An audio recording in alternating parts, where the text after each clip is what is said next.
हरे कृष्णा गुरु जी। हाँ जी। जी आजकल जैसे मीडिया भी है और काफ़ी लोग जैसे मोटिवेशनल प्रोग्राम करते हैं, तो वो लोग ना अपनी सफलता का राज ना शास्त्रों के विपरीत नियमों को ही बताते हैं। कहते हैं हम तो सफल हुए हैं, जरूरी नहीं है सबको मानना। जैसे उनका पूरा नाम नहीं लूँगा, वो नाम अपनी कीर्ति लगाते हैं। कहते हैं कि आज तक मैं कभी 10-11 बजे से पहले नहीं उठा और मैं बहुत ऊंचे पद को छोड़ करके फिर से वो अपना अलग कोई व्यवसाय कर रहे हैं, मोटिवेशनल प्रोग्राम ही करते हैं मोस्टली। तो क्या आज तक मैं कभी भी सुबह 4 बजे नहीं उठा, ये सब व्यर्थ की बातें हैं। और 11 बजे उठने से आज मैं बहुत कामयाब हूँ। और जो आपका मन कहता है उसको अच्छे से करिए।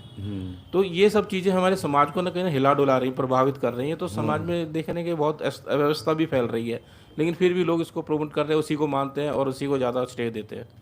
तो हम इस विषय में हम क्या करें? देखिए, दो तामसिक व्यक्ति है, वो तमस की बातें करेगा, तामसिक व्यक्ति लोग अट्रैक्ट होंगे। ऐसा नहीं है कि ऐसे लोग अभी ही हैं, ऐसे लोग सतयुग में भी थे जो राक्षस थे, राक्षस के साथ चल रहते हैं, गुंडे गुंडे के साथ रहते हैं। गुंडे का असिस्टेंट को साधु पुरुष रहता है, गुंडा ही रहता है। डाकू के साथ कौन रहता है? डाकू लोग। तो ये सब नास्तिक लोग हैं। और देखो, मैंने बताया था शुरू में कि लोग प्रसिद्ध होने के लिए कुछ उल्टा ही बोलेंगे। जैसे एक व्यक्ति था, उसके आश्रम में ऋषि थे, उसके आश्रम में कोई नहीं आता था। तो बोले समझ नहीं आया क्या करूं। तो उसने क्या किया, आश्रम के बगल में लिख दिया पत्थर खाना मना है। ये सही है गलत है? सही है, पत्थर तो कोई खाता नहीं है। ले लो, पत्थर तो खाता नहीं, पत्थर खाना मना क्यों लिखा है? वो अंदर जाके पूछते हैं, बोले बैठो मैं तो बताता हूँ, ध्यान करो। आत्मज्ञान के विषय में बोलना शुरू हो गया। सिर्फ एक वर्ड लिखने से भीड़ बढ़ गई। आप सोसाइटी में उल्टा बोलोगे तो प्रसिद्ध हो जाओगे, सीधी बात बोल के प्रसिद्ध नहीं हो सकते। तो इसलिए क्या करते हैं, वो ऐसी बातें बोलते हैं जो शास्त्र के विपरीत हो, क्योंकि उसके उस टाइप के लोग ज़्यादा हैं। जैसे आजकल लोग लेट उठते हैं 11 बजे तक, तो ऐसा बोलने वाला व्यक्ति जल्दी प्रसिद्ध होगा ना। आप पब्लिक के अगेंस्ट बोलते हो तो पब्लिक आपको पसंद नहीं करेगी। आप भारत की ना कमियां निकालिए, आप प्रसिद्ध हो जाओगे। भारत की तारीफ करो, प्रसिद्ध नहीं होगा, आपका चैनल नहीं चलेगा। अभी एक माता जी है, उसका नाम भी मैं नहीं लूँगा, वो बहुत बड़ी ज्योतिषी एस्ट्रोलॉजर बन के घूम रही है, प्रसिद्ध हो नहीं रही थी। उसने क्या किया, सब कुछ छोड़कर इस्कॉन की बुराई करना अपने इंटरनेट पर शुरू कर दिया। तो बहुत लोग देखे, बहुत लोग कमेंट करे, उसका मिलियन व्यू चला गया। अब वो एस्ट्रोलॉजी के बारे में बताना शुरू कर दिया। तो इस्कॉन एक प्रसिद्ध चीज़ है, उसके बारे में उल्टा पुल्टा बोल दो, प्रसिद्ध हो जाओ, फिर अपना दुकान चलने लगेगा। ये सिस्टम चल रहा है इंटरनेट। तो इंटरनेट देखकर, इंटरनेट पर लोगों को देखकर, इंटरनेट गूगल ज्ञान को देखकर अगर अपने जीवन को चलाना चाहते हैं, सबसे थर्ड क्लास के लोग हैं। क्या इंटरनेट के पहले ज्ञान नहीं था? क्या लोग सभ्य नहीं थे, अपने जीवन नहीं चलाते थे? बिना मोबाइल के लोगों का संसार नहीं चलता था। ज़्यादा बुद्धिमान, ज़्यादा समझदार, ज़्यादा डिसिप्लिन लोग पहले थे। आप जितने रिश्ते रील की वजह से खराब हो रहे हैं ना, उतना पहले टीवी भी नहीं किया। क्योंकि उसमें दिखा देते हैं कि पुरुष कैसा रहना चाहिए, वो घर में सोचती है मेरा पुरुष ऐसा क्यों नहीं है। समझ रहे हैं? तो इसलिए अगर शास्त्रों के आधार पर, अगर ऐसा इंटरनेट के आधार पर ऐसे लोगों का ज्ञान लेकर जो लोग अपना जीवन चलाना चाह रहे हैं, तो वो वैसे बन जाएंगे, जरूरी नहीं सक्सेस हो जाए। मैं एक चीज़ बताता हूँ, एक व्यक्ति ने बोला ये करने से मैं बहुत पैसा कमा लिया हूँ। ठीक, क्या एक ही विधि है पैसा कमाने की? वो सारे लोग सोचते हैं कि ऐसा करके हम भी उन्नति कर जाएंगे, राइट? ऐसा करके हम उन्नति हो जाएंगे। इसी कारण से वो फंस जाते हैं। सब लोग नहीं, सब लोग आईएएस ऑफिसर नहीं बन सकते, सब लोग प्रधानमंत्री नहीं बन सकते, सब लोग वो यूट्यूबर नहीं बन सकते। ठीक, तो इसलिए यूट्यूब देखकर, रील देखकर, शॉर्ट्स देखकर ज्ञान लेकर अपना जीवन मत चलाइए। वो ज्ञान का आधार नहीं है, क्योंकि वो सब अपने अपने तरीके से बोलते हैं लोग। वो अपने आप को बोलते हैं मैं सक्सेसफुल हूँ। कोई व्यक्ति सक्सेसफुल है और कोई नहीं है, क्योंकि उसके जीवन के पिछले जन्म के कर्मों के कारण है। ऐसा कुछ नहीं है कि ऐसा करने से सक्सेसफुल हो जाता है। और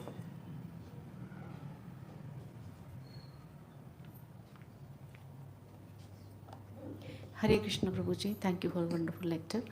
प्रभु, जैसे आपने अभी प्रभु जी ने क्वेश्चन किया नींद के बारे में, तो इतने जैसे जल्दी उठना इज़ गुड, बट कई बार फैमिली मेम्बर्स भी सपोर्ट नहीं करते हैं और वो अलग अलग तरह के प्रोनाउंसिएशन देते हैं कि भी हमारे घर में कोई आत्मा घुस आई है, उठ गई आधी रात को, ये वो लाइक दैट।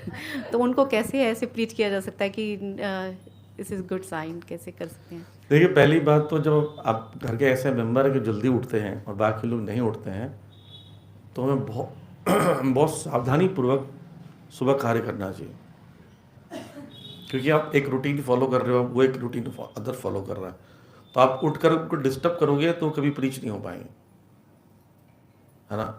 जैसे कई लोग अलार्म लगाते हैं, वो खुद ही नहीं उठ रहे हैं, दूसरा उठ के बोल रहे हैं भाई आपका अलार्म बज रहा हो, तो आपके फिर आप मत उठो, आप उठ के गलत कर रहे हो, क्योंकि फिर आपका डिसिप्लिन खुद ही नहीं हो, दूसरों को डिस्टर्ब कर रहे हो। आपका नियम, भक्ति के नियम जब दूसरों को डिस्टर्ब करता है तो दूसरा व्यक्ति कभी भक्ति नहीं करेगा, क्योंकि इंस्पायर नहीं हो रहा ना आपसे। आपकी चैंटिंग, आपकी हियरिंग, आपकी रीडिंग दूसरों को इंस्पायर करना चाहिए। जैसे कोई चैंटिंग करता है हरे कृष्ण कृष्ण कृष्ण जब कर रहा है, उसको देख के लगता है डिस्टर्ब नहीं करो, कितना सूदिंग, कितना अट्रैक्टिव है, हरे कृष्ण कृष्ण कृष्ण हरे हरे, सब उठ गए घर वाले, अरे भाई ऐसे चैंटिंग तो बेकार ही है, थर्ड क्लास का चैंटिंग है, डिस्टर्ब कर रहा, दिमाग खराब कर दिया। ऐसे कई लोग की वाणी, बात अच्छा बोलते हैं पर कर्कश होता है, बहुत अट्रैक्टिव नहीं होता, वही वाणी है, वही बात है, पर हृदय को चुभ रहा है। और कई लोग वही बात बड़े अच्छे से बोलते हैं, अच्छा लगता है। तो इसलिए जब आप सुबह उठते हैं तो घर वालों को ऐसा फील मत कीजिए कि आपका उठना उनके लिए कितना भारी पड़ रहा है, खटर पटर। जैसे बताते हैं, ये बॉटल है, अब मैं बॉटल पानी पिया, ऐसे रख दिया तो उड़ जाएगा सुबह। अब इसी बॉटल को हम ऐसा रखें कि आवाज़ ही ना आए, उसको डिस्टर्ब नहीं होगा। ये हम लोग सब आश्रम में सीखते हैं, क्योंकि एक ही कमरे में 8 लोग रहते हैं, सबका टाइम अलग है, कोई 3 बजे, कोई 3:15 बजे, कोई 3:40, कोई 4 बजे जगने वाला है। तो 4 बजे जगने वाले की क्या दोष है कि आपका रूम पार्टनर, बस यही दोष है उसको कि आप 3 बजे जो कि आतंक मचा रहे हो। एक भक्त था, वो मैं सोता रहूँगा ना, 3 बजे उठ जाएगा, 3 बजे मेरे सिर के सामने ही पानी बह गड़ गड़ गड़ गड़ गड़ गड़, ऐसे लगे यहीं झरना बह रहा है यहाँ पर। तो मैं बोलता सॉरी, फिर डाले गड़गड़। अब पानी को साइड से डालकर आप स्लो डाल सकते हो, वहीं क्यों डाल रहे हो, बाहर जाओ। कोई 11 बजे आकर चूल्हा जलाए, ठक ठक ठक ठक ठक सिर के पास में। तो ऐसे ही जब उठिए सुबह, तो ऐसा रहिए उनको पता ना चले कि आप उठ गए हो।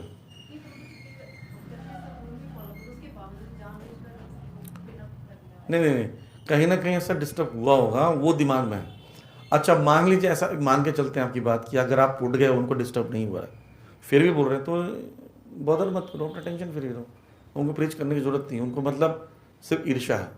ज़्यादातर देखा जाता है अच्छा बिहेव और डिसिप्लिन रहकर बिना डिस्टर्ब किए भक्ति जब करते हो तो धीरे धीरे लोग मान जाते हैं समय के साथ। लेकिन जब आप लाउड रहते हो अपनी भक्ति में, दूसरों को डिस्टर्बेंसेस होने लगी है, तो व्यक्ति वो बहुत मुश्किल है उसका आना भक्ति में। तो ये थ्योरम है, हर जगह काम करता है कि आप उनके लिए प्रति मृदु रहिए, अच्छा बिहेव कीजिए, वो कितना भी कुछ करें, उनके मन में कहीं तो आएगा किसी कोने में कि हमने इतना कुछ बोला है, व्यक्ति स्ट्रांग तो है, फिर आपको डिस्टर्ब नहीं करेगा और डरेगा।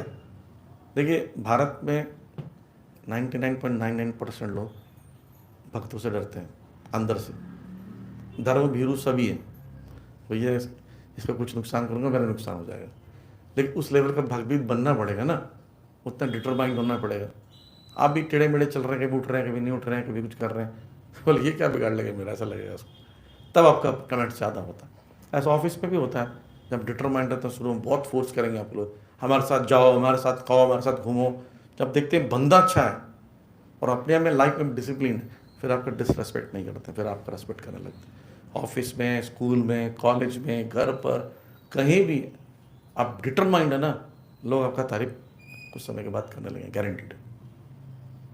और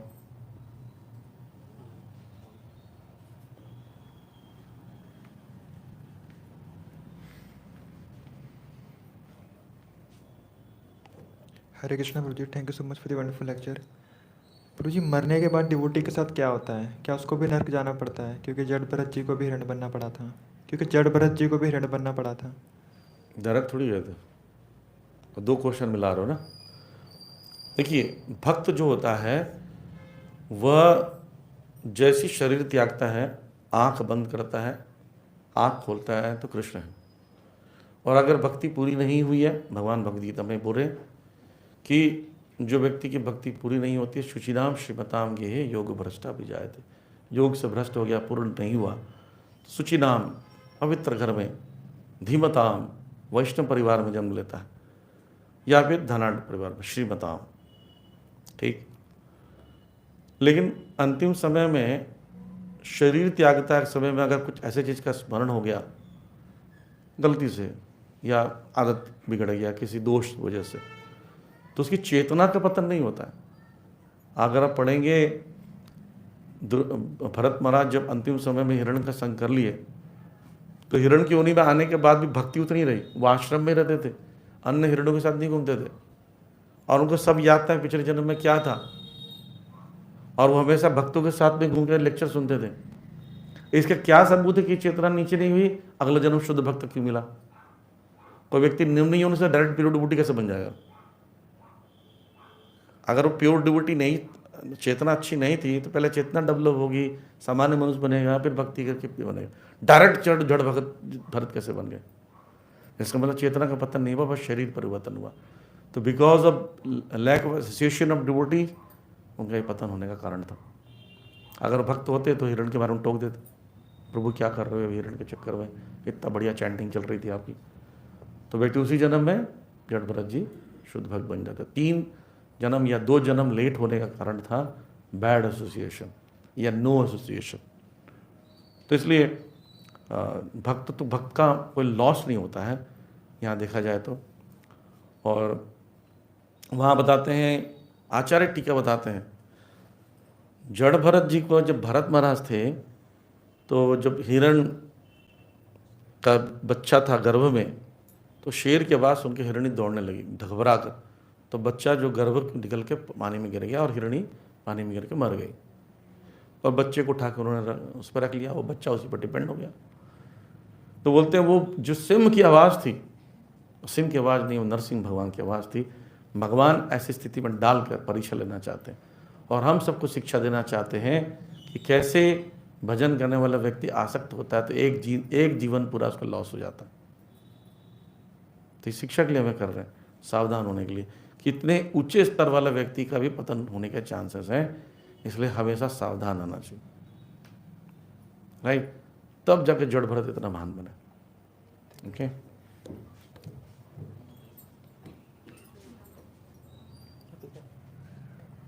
हरे कृष्णा प्रभु जी, धन्यवाद प्रणाम।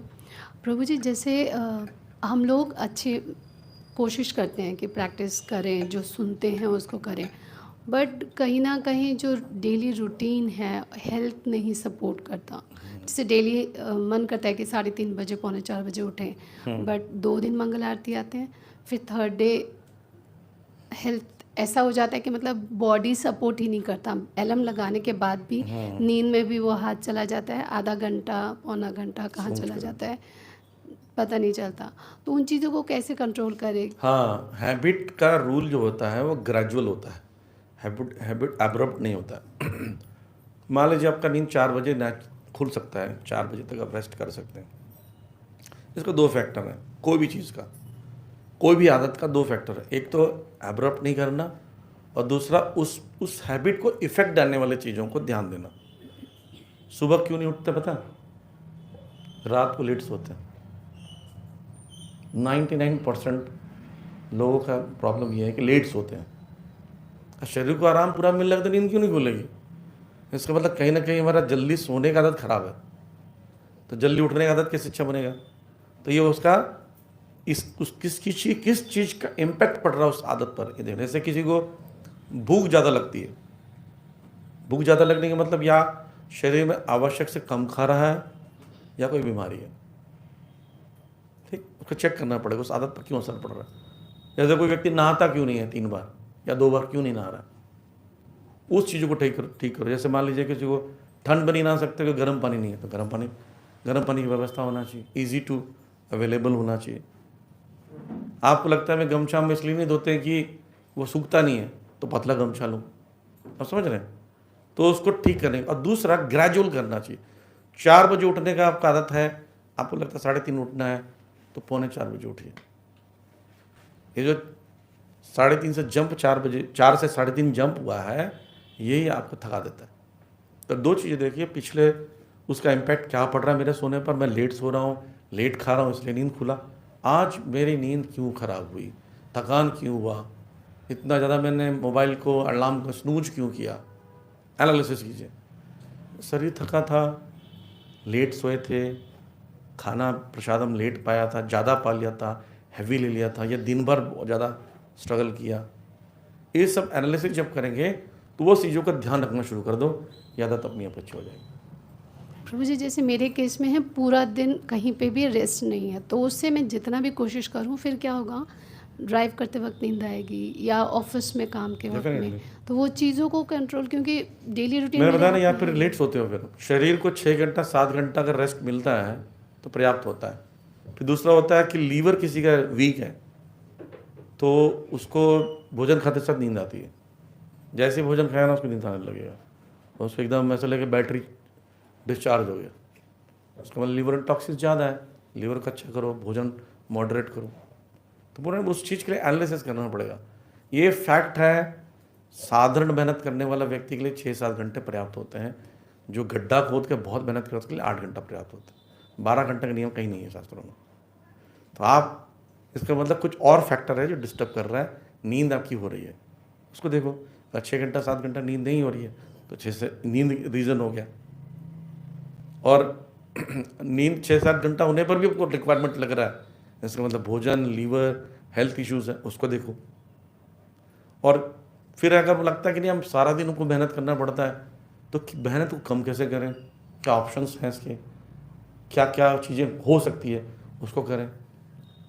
ऐसी ही एनालिसिस करके अपना आदत को सुधारा जाता है। ऐसे नहीं कि अचानक से शुरू कर दिया आदत सुधर गई ना।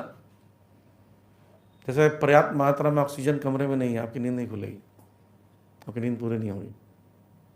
जिन घर में सारे बंद बंद रहता है, ऑक्सीजन नहीं मिलता, तो शरीर को थकान क्या, नींद पूरी होने का मतलब क्या है, आपके शरीर में रिपेयरिंग पूरा हो गया प्रॉपर्ली। रिपेयरिंग कब पूरा होगा, जबकि शरीर में ईंधन जाएगा। ईंधन क्या है, फ्यूल क्या, ऑक्सीजन कम होना। इसलिए जो लोग बहुत ज़्यादा खिड़की उड़की बंद करके एसी उसी चला के सोते हैं, उनकी नींद एसी में चलने के बाद नींद पूरी नहीं होती। लेकिन थोड़ा बहुत हवा रहे, हवा आना जाना रहे, वेंटिलेटेड रहे, नींद पूरा हो जाता। एक और क्वेश्चन है प्रभु जी, जैसे अपने आप को एनालिसिस करने की कोशिश करते हैं, जैसे आप अभी बताए थे ना, सत्वगुण और तमोगुण वगैरह, तो कुछ चीज़ें हैं जो बहुत कंट्रोल में हैं और कुछ चीज़ें हैं जो कंट्रोल में आते ही नहीं हैं।